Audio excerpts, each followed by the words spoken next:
Now भक्ति क्या है? भक्ति क्या है? भक्ति आपका कर्म है। और आप कहोगे मां कर्म तो हमें कर्म बंधन में बांधते हैं, तो भक्ति कैसे हो गए कर्म? वो ही कर्म जब आपको भगवान ने, बड़े ध्यान से सुनना, आपका बहुत बड़ा मिथ आज टूटने वाला है। हम सोचते हैं संबंधों का निर्वाह करना, काम करना, ये करना, वो करना, इन सबको करने से हमें भक्ति करने का समय नहीं मिलता।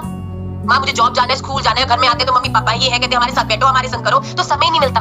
भगवान कहते हैं ये है जब आप इतनी क्रेजीनेस के अंदर जबरदस्ती अपने आप को निकाल के बाहर मंदिर में बैठ के माला करते हो ना, और वो माला करते हुए भी दिमाग में आपके घर परिवार और पेंडिंग काम चलते हैं, तो इसको कहते हैं भक्ति का कर्म प्रयास।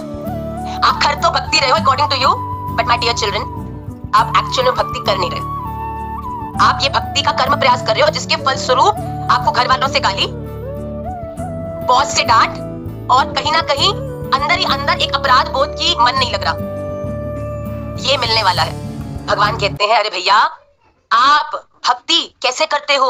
एक घर में रहते हुए सहज रूप से भक्ति करने का अर्थ है, राधा रमन लाल, मैं इस परिवार में, आपने मुझे जन्म दिया, आपने मुझे इन सब का ध्यान रखने की ड्यूटी दी, आपके कारण ही मैं यहाँ हूँ, मुझे ये सब करना है। तो मेरी भक्ति का पहला स्वरूप क्या है कि आपने जो भी मुझे ड्यूटीज दी हैं उनको मैं बिल्कुल अच्छे से करूं।